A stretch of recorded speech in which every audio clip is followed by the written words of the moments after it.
Kamusta sa lahat at maligayang pagdating sa Tongs Animex Recap. Sa sandaling ito, nakita ni York na napaka-cute ni S-Snake. Bigla, ginamit ni S-Snake ang kakayahan ni Boa Hancock at agad na ginawang bato si York. Nagulat ito kay Lilith, hindi nila maintindihan kung bakit nandito si S-Snake. Patuloy na umabante si S-Snake patungo sa kanila, kaya agad na inutusan ni Lilith si S-Snake na tumigil, ngunit hindi niya sinunod ang utos ni Lilith.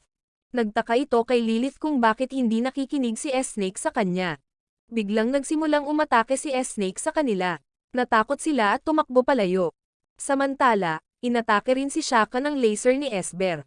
Nagulat ito kay Zoro, kaya mabilis niyang inakay si Lucci at Kako. Biglang sumulpot si S-Hawk at inatake si Zoro, kaya naman agad siyang nilabanan ni Zoro. Sa sandaling ito, pinuntirya ni S-Hawk sina Lucci at Kako. Mabilis na pumagitan si Zoro para harangin ang pag-atake ni S-Hawk. Napagtanto niya na hindi siya ang pakay, iniwan si Zoro na dismayado, dahil akala niya ay siya ang pakay nila.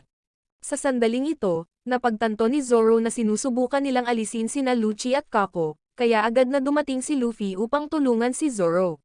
Hindi maintindihan ni Shaka kung bakit nandito ang Seraphim, dahil pakiramdam niya ay hindi ito makatwiran. Napagtanto ni na Luffy at Zoro na oras na para makipaglaban. Ngunit pinigilan sila ni Shaka, dahil gusto niyang subukang mag-utos sa mga Seraphim, at tinanong niya kung sino ang nagbigay sa kanila ng kanilang mga utos. Nang makita ang Seraphim na tahimik na nakatayo, naisip ni Zoro na nagawang pigilan sila ni Shaka. Sa sandaling isukbit niya ang kanyang espada, agad na ipinagpatuloy ni S-Hawk ang pag-atake sa kanila, kaya mabilis na hinila ni na Luffy at Zoro si Shaka. Samantala, nahuhulog ang grupo ni Lilith. Hindi rin niya maintindihan kung sino ang nag-utos sa Seraphim.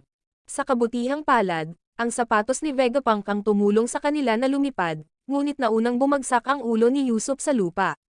Sa sandaling ito, napagtanto ni Lilith na hindi niya magawang makipag-usap kay Shaka, na nag-alala sa kanila, habang si S-Snake ay nakatingin pa rin sa kanila, na ginagawang hindi komportable si Franky. Kaya gusto niyang labanan si S-Snake, ngunit sinabi ni Lilith na hindi nila kamatch si S-Snake, dahil ang Seraphim ang pinakamalakas na produkto ng sangkatauhan. Kaya tumalon si S-Snake para habulin sila. Sa panig ni na Luffy at Zoro, nagawa nilang iwasan ang pag-atake ni S-Hawk. Pakiramdam ni Shaka ay hindi maganda ang sitwasyon, dahil hindi sinunod ng Seraphim ang kanyang mga utos. Maging ang kanilang mga kagamitan sa komunikasyon at mga defense system ay hindi pinagana, na naging dahilan upang sila ay matrap dito. Kaya't napagtanto niyang may nagplano nito noon pa man, at ang layunin niya ay patayin silang lahat, na ikinagulat ni Luffy. Sa sandaling ito, napagtanto ni na Lucci at Kako na sila rin ay target ng Seraphim, kaya nag-propose si Kako kina Luffy at Zoro. Pansamantala silang bubuo ng isang alyansa. Sinabi ni Lucci, kung kalasin mo ang aking mga kamay, ako ay magiging lubhang kapaki-pakinabang sa iyo. Ngunit nagulat sila, dahil parehong nagpakita ng hinala sa kanila sina Luffy at Zoro. Sa panig ng mga agent ng world government, sila ay binihag sa ibabang palapag. Lumalabas na dito sila nakakulong simula 2 buwan na ang nakaraan, noong nagsasagawa sila ng misyon upang imbestigahan ang Egghead, at inatake sila ng mga sea monsters. Kaya naisip nila na ito ay gawa ni Vegapunk, pero, dito rin nakakulong si Vegapunk. Sa makatuwid, ang nakahuli sa kanila ay ibang tao. Sa puntong ito, nagsimulang maghinala si Vegapunk na ang pamahalaang pandaigdig mismo ang nasa likod nito, at nakuha nila ang lahat ng impormasyon tungkol sa Egghead. Sa panig ng Marine Battleship, sumusulong pa rin sila patungo sa Egghead Island. Napagtanto ni Sentamaro na ang kapalaran ng Egghead ay magiging katulad ng sa Ohara. Kaya agad niyang inutusan ang lahat na umalis sa islang ito, na ikinagulat ng lahat, hindi nila naiintindihan ang nangyayari. Kaya sinabi sa kanila ni Sentamaro, na wasak ang Ohara mula sa mundong ito, dahil naglakas loob silang kalabanin ang pamahalaan ng mundo, kahit na pinatay ang lahat ng tao sa isla, si Robin lang ang nakaligtas. Ngayon, gusto ng world government na sirain ang Egghead, dahil ang layunin nila ay patayin si Vegapunk. Kaya umaasa si Sentamaro na protektahan ni Luffy si Vegapunk. Habang pinaghihinalaan pa rin ni na Luffy at Zoro sina Lucci at Kako, dahil wala silang tiwala sa kanila, ngunit sinabi ni Kako pagkatapos nilang malutas ito ng magkasama, pagkatapos, kusang loob nilang hahayaan na itali sila ni Zoro. Nakapagtataka, naniwala si Luffy sa kanila, na ikinagalit ni Zoro, dahil alam niyang nagsisinungaling sila sa kanila. Biglang pinagpatuloy ni S-Hawk ang pag-atake sa kanila, kaya mabilis na umiwas sina Luffy at Zoro. Napansin ni Zoro na ang binti ni S-Hawk ay naging espada, tulad ng kakayahan ni Mr. One sa Devil Fruit. Nagulat siya nito, dahil napakalakas ng grupong Seraphim. Ngayon, tinanong ni Luffy si Zoro, nakita mo na ba ang kakayahan na yan noon? Kaya nagpaliwanag si Zoro kay Luffy. Ito ay ang Devil Fruit na kakayahan ni Mr. One, na nagpapahintulot sa kanya na gamitin ang full-body bladed human. Hindi maintindihan ni Zoro kung bakit may ganitong kakayahan si S-Hawk. Sa makatuwid, siya ay magiging napakahirap na harapin. Biglang nagpatuloy si S-Hawk sa pag-atake kina Lucci at Kako, kaya kinailangan silang protektahan ni Luffy at Zoro. Ngunit napakabilis ni S-Hawk, patuloy niyang ginawang espada ang kanyang katawan para salakayin si Zoro. Gayunpaman, napigilan ito ni Zoro. Bigla silang inatake ni S-Hawk ng napakalakas na strike, kaya naman agad na umiwas sina Zoro at Luffy. Nagalit ito kay Luffy at inatake niya ito, ngunit madaling naiwasan ito ni S-Hawk. Sinabi ni Kako na napakahirap kung lalaban sila habang pinoprotektahan din sila. Kaya naman, kailangan nilang makipagtulungan sa isa't isa. Gayunpaman, ayaw pa ring bitawan ni Zoro ang kanilang mga pusas. Biglang tinanong ni Shaka sina Lucci at Kako, ano ang iyong misyon? Ang misyon namin ay alisin ang lahat ng 7 Vegapunk, na ikinagulat ni Kako, dahil inihayag ni Lucci ang kanilang misyon sa kanila. Biglang narinig ng lahat ang sigaw ni Nami. Naramdaman ni Sanji na nasa panganib si Nami, kaya agad niyang hinanap si Nami. Sa panig ni Nami, nakasalubong nila si S-Shark. Nagulat sila nito, dahil hindi sinunod ni S-Shark ang utos ni Edison. Naguguluhan din ito sa kanya kung bakit, ngunit ang mahalaga ngayon ay dapat silang makahanap ng paraan para harapin ang Seraphim.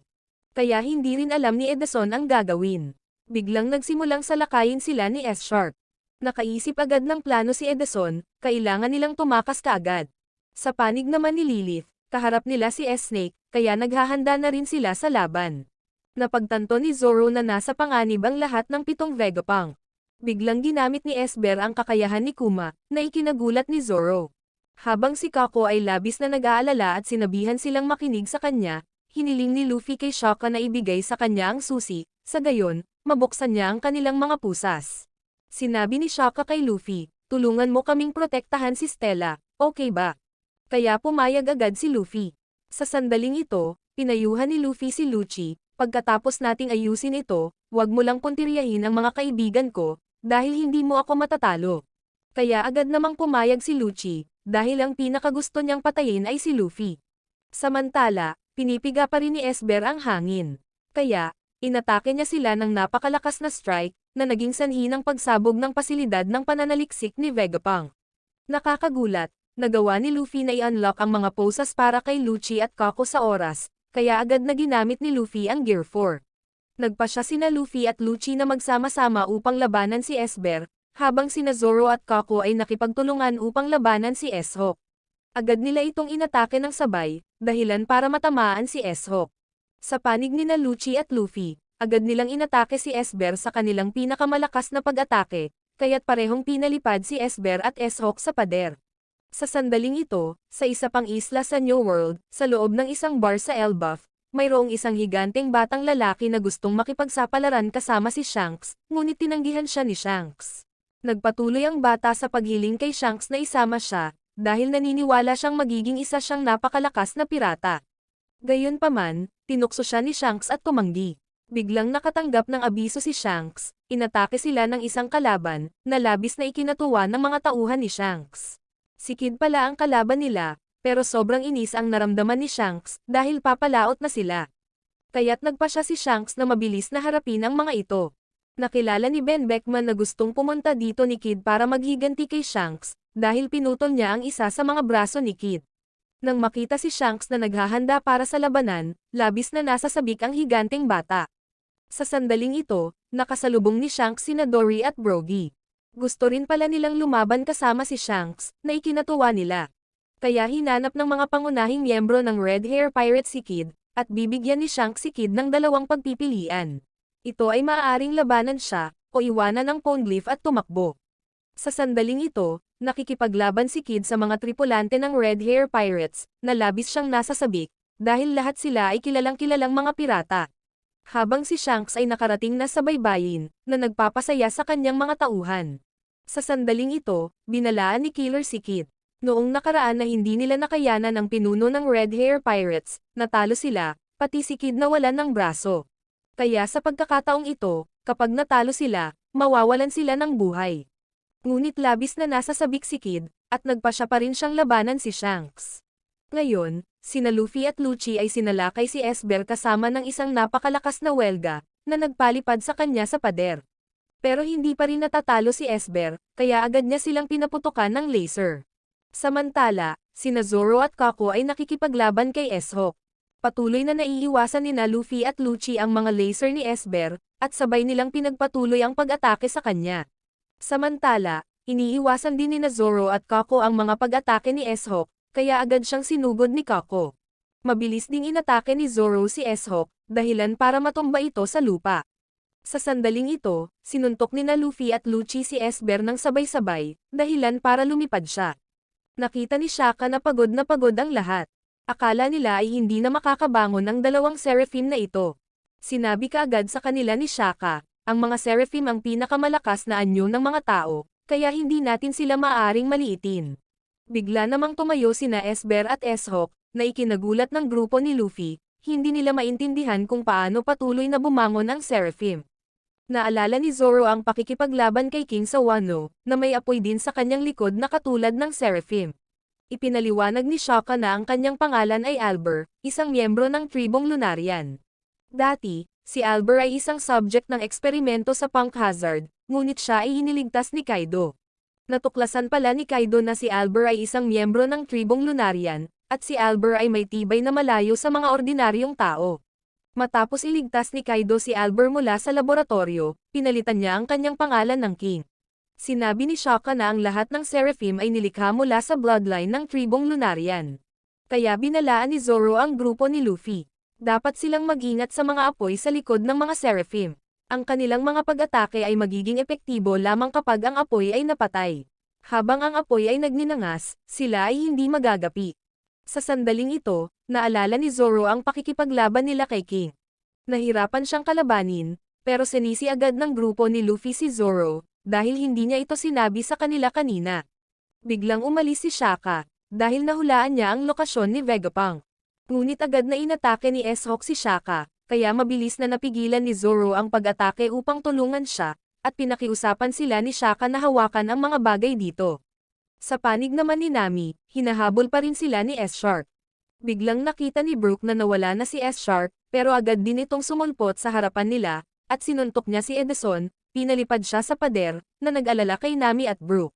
Habang naghahanda si S-Shark sa pag-atake sa kanila, agad na humakbang si Brook para harangan siya. Ngunit natalo siya ni S-Shark, kaya nag-alala si Nami.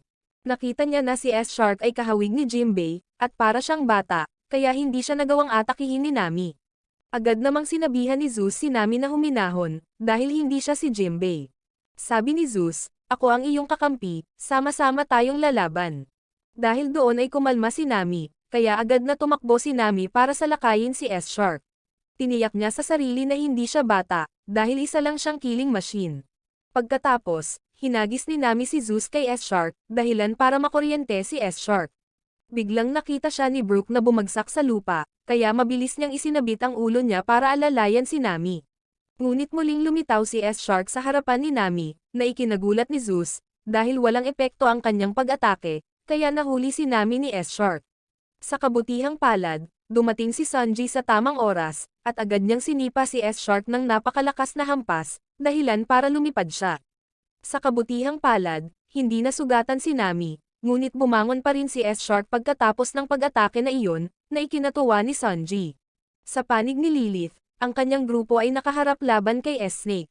Kaya gumamit si Lilith ng bubble gun para atakihin siya. Gayunpaman, madaling hinarangan ni S-Snake ang bula. Sa hindi inaasahan, biglang bumagsak si S-Snake. Lumalabas na ang bubble gun ni Lilith ay naglalaman ng enerhiya ng dagat, kaya maaari nitong kontrahin ang mga gumagamit ng devil fruits. Akala ni na Usopp at Frankie ay nanalo sila, kaya naman, agad niyang sinubukang itali si S-Snake.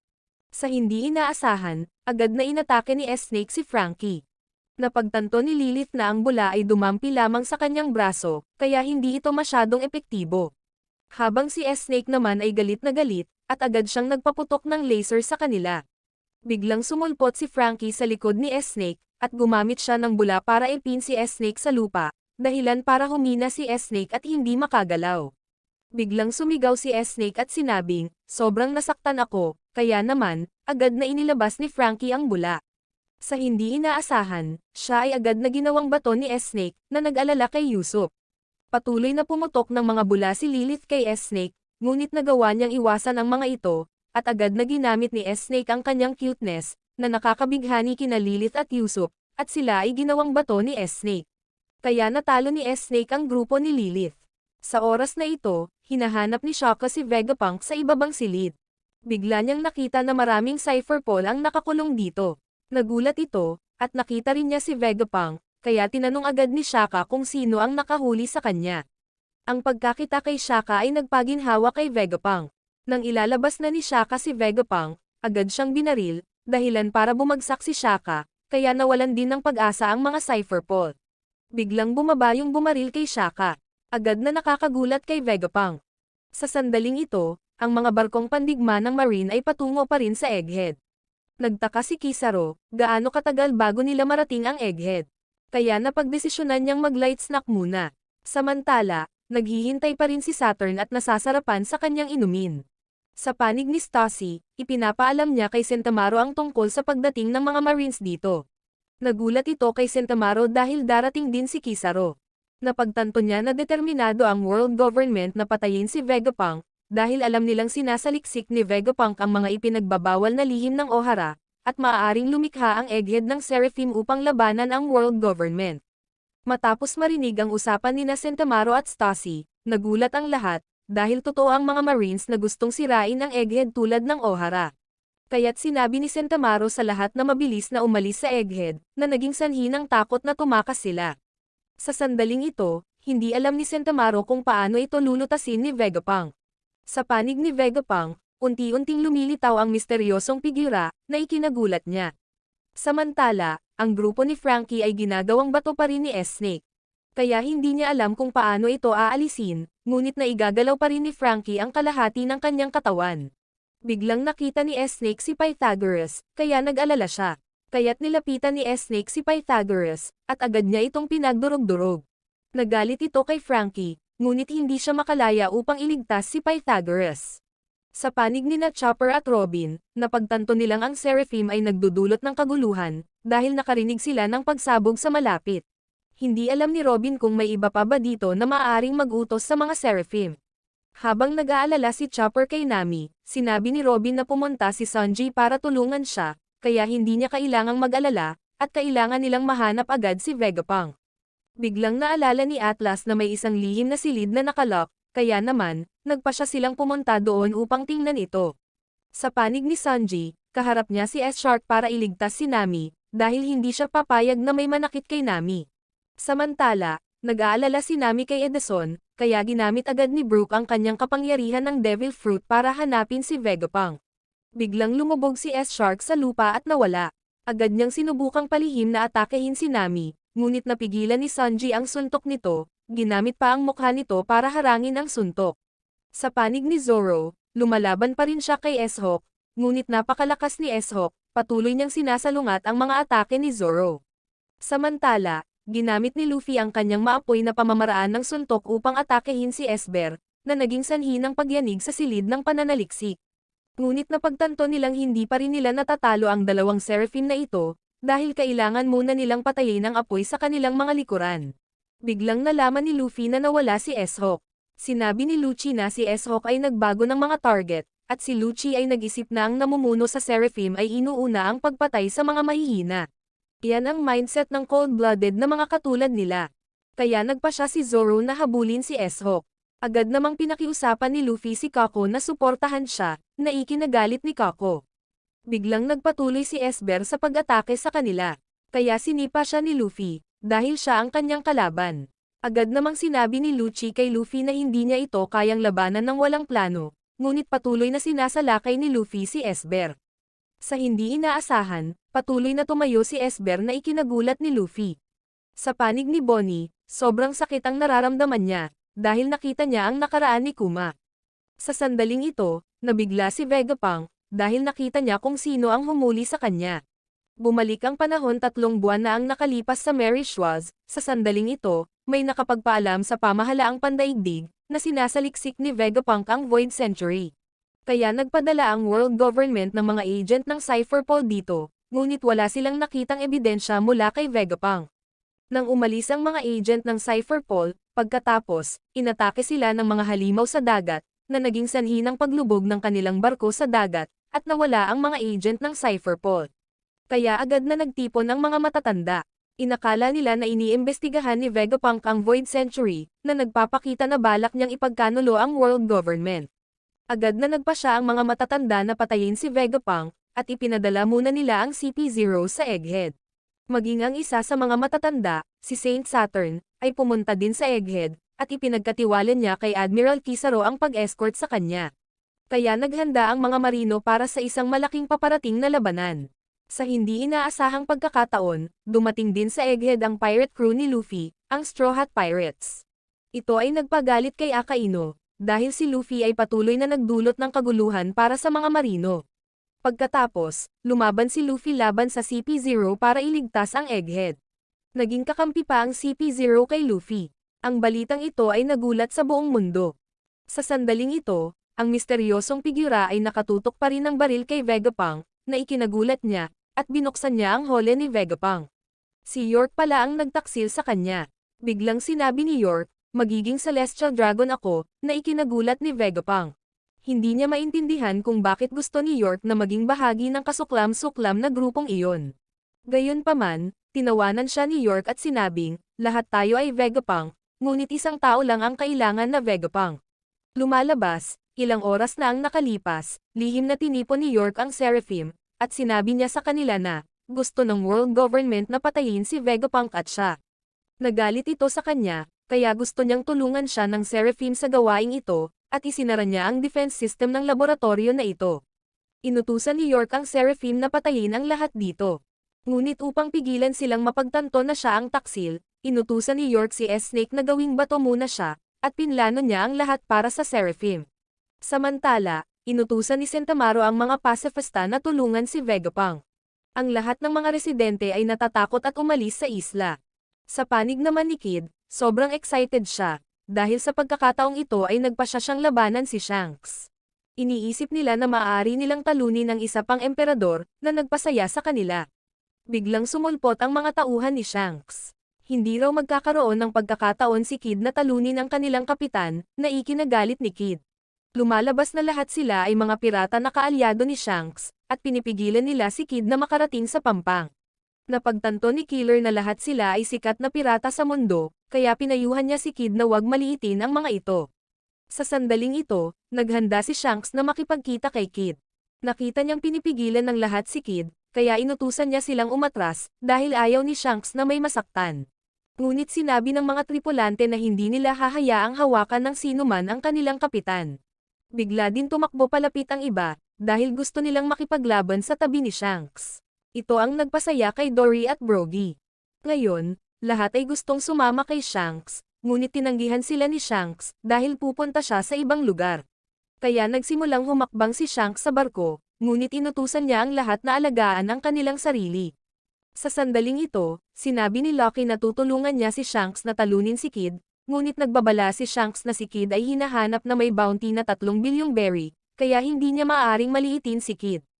Biglang nagtanong si Shanks tungkol sa pinakabagong balita ng Blackbeard, dahil umalis siya sa kanyang base, naisip ni Shanks na lalabas si Blackbeard sa labanan sa Wano.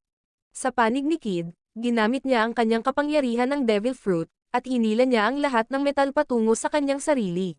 Gumawa siya ng napakalaking kanyon, na ikinagulat ng mga kaalyado ni Shanks, dahil hinahatak din ang barko nila patungo kay Kid.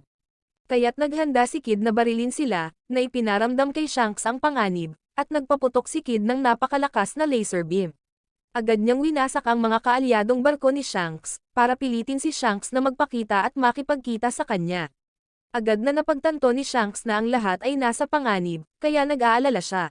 Kaya agad kumilos si Shanks, at mabilis siyang tumulak sa kinaroroonan ni Kid. Samantala, habang naghahanda si Kid na magpaputok ng isa pang napakalakas na putok, bigla niyang naramdaman ang Conqueror's Haki ni Shanks.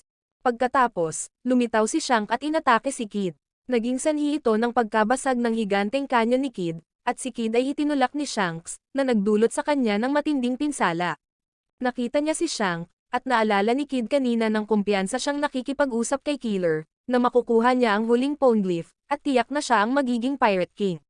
Dahil naniniwala si Kid na mga outdated figure lang sina Kaido, Big Mom, at Shanks, kaya desidido siyang talunin sila. Sa hindi inaasahang pagkakataon, nang kaharap si Shanks, nawala ang ambisyon ni Kid, dahil sa isang atake lang ay natalo siya ni Shanks, pati si Killer ay natalo rin. Nang makitang lumapit si Shanks, nakiusap ang mga tauhan ni Kid para sa kanya, at ibinigay nila ang kanilang kopya ng Poneglyph kay Shanks. Inaasahan lang nila na ililigtas niya sila. Nakita nila ang kapangyarihan ng mga Red Hair Pirates, dahilan para matakot ang lahat. Biglang umalis si Shanks, ngunit nakita nila si Dory at Brogy na naghahanda sa pag-atake sa kanila. Kaya pareho silang nagpakawala ng napakalakas na pinagsamang pag-atake, na naghati sa barko ni Kid sa kalahati. Nagdulot ito ng pagkahulog ni Kid sa dagat, kaya naman, ang Kid's Pirate Crew ay natalo ni Yonko Shanks. Sa sandaling ito, nakapasok si Perona sa kulungan ng Blackbeard Pirates sa Hachinoso. Nagulat ito sa mga gwardya, hindi nila naintindihan kung paano nakalusot si Perona. Kaya ginamit niya ang kanyang kapangyarihan ng Devil Fruit para salakayin sila, dahilan para mawalan sila ng sigla, kaya nakuha ni Perona ang kanilang mga susi. Samantala, sinusubukan ni Koby na magsanay, kahit na siya ay nakakulong. Biglang nakita ni Perona si Koby, at nakilala niya na si Koby ay isang Marine Captain. Natawa ito, dahil dito rin nakakulong si Koby. Kaya nag-propose si Perona kay Koby, ililigtas niya siya, kapalit ng pagtulong ni Koby sa kanya na iligtas si Moria. Nagulat ito kay Koby, dahil dito rin nakakulong si Moria. Dahil dito, nag-alinlangan si Koby, dahil isa siyang Marine ngunit kailangan niyang iligtas ang isang pirata. Sa sandaling ito, nakatanggap ng abiso ang mga nasasakupan ni Blackbeard. Nakatakas si Koby, na naging sabik silang hulihin siya. Lumalabas na ang Cross Guild ay naglagay ng bounty na 500 milyong berry kay Koby, na ikinatuwa ng mga bounty hunters, kaya hinabol nila si Koby. Sa sandaling ito, maraming iba pang mga bilanggo ang nailigtas ni Koby, kaya naman, lubos silang nagpapasalamat kay Koby, dahil tinutulungan sila ni Koby na makatakas mula sa pagkaalipin. Sa oras na ito, pinapanood ni Pizarro si Koby sa pamamagitan ng mga mata ng isang estatwa ng bungo. Isa pala siya sa mga commander ng Blackbeard, kaya natuklasan niya si Koby at ang iba pa. Pagkatapos ay inutusan ni Pizarro ang kanyang mga nasasakupan na hulihin ng buhay si Koby. Nagdulot ito ng pagkabalisa sa lahat, dahil pakiramdam nila ay wala silang lakas para makatakas. Ngunit hinimok sila ni Koby na huwag mawalan ng pag-asa, at nagpasya siyang kumilos bilang pain, upang matulungan ang lahat na makatakas. Kaya tumakas si Koby, na labis na nagpapasalamat ang lahat sa kanya. Sa sandaling ito, pinagmamasdan din ni Shiryo si Koby. Hindi niya maintindihan kung bakit hindi hinuli mismo ni Pizarro si Koby. Nakain pala ni Pizarro ang Shima Shima Fruit, na nagpahintulot sa kanya na sumanib sa isla. Ipinaliwanag ni Pizarro na, kapag lumipat siya, maraming bagay sa isla ang babagsak. Biglang dumating din si Vasco Shot, nakain pala niya ang Gabo-Gabo Fruit, na naging dahilan para maging liquor human siya. Kaya binalaan siya ni Pizarro na wag makisali, dahil masusunog ang buong bayan. Iyon ay magrereklamo kay Captain Teach, ngunit determinado si Vasco Shot na habulin si Koby, dahil naniniwala siyang gagawa siya ng mas mahusay na trabaho kaysa kay Wolf. Nakain pala ni Wolf ang huge fruit, na ginawa siyang isang gigantification human. Sa sandaling ito, sinusubukan pa rin ni Koby na tumakbo ng mabilis, ngunit nakita siya ng isang babae. Ito ay natuwa sa kanya, dahil ang pagkuha kay Koby ay magdadala sa kanila ng maraming pera. Kaya naman, hinabol nila si Koby, habang sinusubukan ni Koby na bumili ng oras para sa lahat, para makatakas sila sa isla. Sa sandaling ito, naalala ni Koby noong una siyang nahuli ni Blackbeard. Sinabi ni Blackbeard kay Koby, gagawin kong opisyal na bansa ang islang ito. Ito ay natuwa sa kanya at sa kanyang mga subordinate, at tatawagin niya itong Blackbeard Kingdom. Ngunit sinabi ni Koby na hindi niya magagawa iyon, dahil gagawin niya itong isang kriminal na kaharian. Gayunpaman, sinabi ni Blackbeard, gagamitin niya ang buhay ni Kobe para makipag-ayos sa pamahalaang pandaigdig. Biglang sinabi sa kanya ni Kobe, miyembro siya ng Sword, na ikinagulat ni Aokiji, pero hindi alam ni Blackbeard kung ano ang Sword. Biglang sinabi ni Aokiji kay Blackbeard na talikuran ang negosasyon, dahil miyembro ng Sword si Kobe. Bagamat isa siyang Marine, tinalikuran niya ang mga panuntunan ng Marine. Nangangahulugan ito na nagbitiw na siya at hindi na direktang nagtrabaho para sa Marines. Sa makatuwid, ang mga Marino at ang pamahalaang pandaigdig ay walang pakialam sa kanya. Ikinatuwa nito si Blackbeard, dahil naglakas loob si Kobe na harapin siya. Gayunpaman, nagpa siya si Blackbeard na wag baguhin ang kanyang plano, dahil kahit na miyembro ng Sword si Kobe, siya ay isang bayani pa rin. Kaya natitiyak ni Blackbeard na hindi siya mababaliwala ng world government. Sa sandaling ito, hinahabol pa rin si Kobe, kaya nagpa siya siyang iligtas si Moria. Biglang narinig ni Kobe ang pag-atake ng Marines sa daungan. May 3 Marine soldiers pala ang umatake dito. Kahit ang mga bala ay walang epekto sa kanila, na ikinamangha ng mga pirata. Kaya inatake ng mga pirata ang mga sundalong ito ng Marine. Ang nakakapagtaka ay agad na gumaling ang kanilang katawan. Sa kabilang panig, isang batang babae ang gumagamit ng latigo upang hampasin ang mga bahay, na naging dahilan upang gumalaw ang mga ito na parang mga alagang hayop. Siya pala si Kujako, at nakain niya ang prutas na whip-whip. Sa sandaling ito, si Kobe ay napapaligiran ng mga pirata, na nag-alala sa kanya. Ngunit sa labas ng isla, dumating na si Garp at ang kanyang fleet, dahil determinado siyang iligtas si Kobe. Habang si Kobe ay napapaligiran ng mga pirata, hindi niya alam kung paano makakatakas, dahil nakagapos ang mga kamay at paa ni Kobe, na ikinatuwa ng mga pirata, dahil napakataas ng bounty ni Kobe. Nang mabaril siya, biglang naging bulaklak ang kanilang mga bala. Ito ay namangha sa mga pirata. Napagtanto nila na ito ay katulad ng mga eksperimento ni Vegapunk, na nakakuha sa kanya ng Nobel Peace Prize. Hindi nila alam kung sino ang gumawa nito. Dumating na pala ang mga kasamahan niya para iligtas siya. Nakilala siya ni Kobe bilang si Hibari. Sinabi niya kay Kobe na, ang mga bala ng bulaklak ang nagpamukadkad ng mga bulaklak mula sa pulbura. Pinipigilan nito ang mga kaaway na gamitin ang kanilang mga armas. Pero namula si Hibari nang makita si Kobe. Sa sandaling ito, ang Marine Rear Admiral na nagngangalang Prince ay nagmamasid sa lahat. Napagtanto niya na ligtas si Kobe, kaya natapos ang kanilang misyon. Lumalabas na siya ay isang clay human, na nagpapahintulot sa kanya na lumikha at kontrolin ang luwad. Habang hawak ng 3 puppet ni Prince ang mga pirata, nagdulot sa kanila ng pag-aalala, dahil ang mga clay puppet na ito ay hindi masisira, kaya naman, nahulog sila sa bitag ni Prince. Ito ay lumalabas na kontrolado ni Kujako ang mga bahay upang magkalapit, na nakapalibot sa mga pirata. Sa sandaling ito, ipinaalam ni Tashigi kay Garp, sinabi ni Prince na handa na ang lahat. Ito ay labis na ikinatuwa ni Garp, kaya siya ay tumalon at nagpatong ng isang malakas na suntok sa barko, na naging sanhi ng mabilis na paglipad ng barko patungo sa isla. Samantala, napagtanto ni Kobe na ang lahat ay nagpunta dito upang iligtas siya, na nagpasaya sa kanya at nagpapasalamat kay Hibari. Ito ay nagpatuloy sa kanyang pamumula. Biglang napagtanto ni Kobe na takot ang mga pirata. Nakita pala nila ang barko ni Garp na lumilipad papunta sa kanila. Ikinagulat nila ito, dahil hindi nila maintindihan kung bakit lumilipad ang isang barkong marine sa kalangitan. Ngunit nang makita nila ang taong nakatayo sa pana ng barko, kinilabutan sila, dahil siya ang bayani ng marine, si Garp. Sumigaw si Garp, nandito ako para iligtas ka, Kobe. Nagulat ito kay Kobe, habang ang mga pirata ay labis na natakot. Inilabas ni Garp ang kanyang Conquer Horse Hockey at tumalon. Itinoon niya ang kanyang Conquer Horse Hockey sa kanyang kamao. Samantala, hindi maintindihan ni Kobe kung bakit dumating si Garp upang iligtas siya, kaya sinabi ni Garp kay Kobe, dahil ikaw ang future ng mga marine, at ikaw ang aking minamahal na estudyante. Pagkatapos, pinakawalan ni Garp ang galaw niya, ang Galaxy Impact. Sa hindi inaasahan, ang kanyang suntok ay lumikha ng isang napakalaking pagsabog, na nawasak ang buong bayan, na naging sanhi ng pagkatangay ng mga pirata at ni Kobe. Sa sandaling ito, bumabagsak na rin ang barko ni Garp. Buti na lang at mabilis na nakalikha ng clay si Prince para pigilan ang barko, kaya natalo ni Garp ang lahat ng mga pirata dito, na ikinamangha ni Kobe at Hibari, dahil isang suntok lang nasira ni Garp ang buong bayan. Habang ang mga pirata ay tumanggi pa ring sumuko at gustong labanan si Garp, ngunit agad silang pinalibutan ng mga marines, at pinilit nila silang sumuko. Sa sandaling ito, hindi pa nakontento si Garp sa kinalabasan, dahil medyo naging maluwag siya, dahilan para mairita ang mga pirata, dahil nasira niya ang buong lugar. Bigla namang nakita ni Garp si Kobe, na ikinagaan ng pakiramdam ng lahat, dahil okay pa si Kobe. Pinaiyak nito si Helmepo, habang si Prince ay hindi komportable, dahil tinawag ni Garp si Kobe na future ng mga Marines, kaya ibinaba niya si Kobe.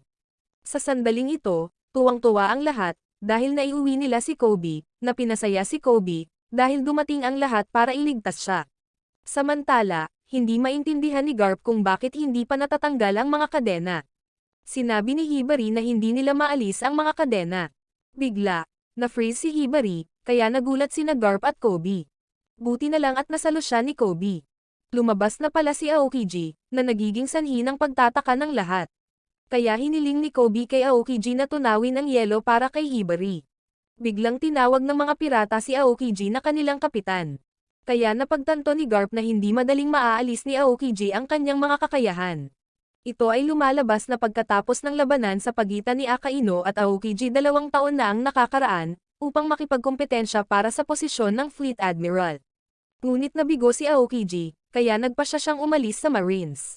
Pagkaraan ng ilang oras, dumating si Aokiji sa teritoryo ni Blackbeard, at pinalamig niya ang bayan at ang mga nasasakupan ni Blackbeard, na ikinagalit niya at hinanap si Aokiji.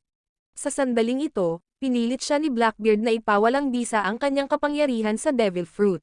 Nang sasalakayin na ni Blackbeard si Aokiji, pinayuhan niya si Blackbeard na huwag gamitin ang kanyang kapangyarihan sa Devil Fruit, kung hindi, madudurog niya ang mga nasasakupan ni Blackbeard.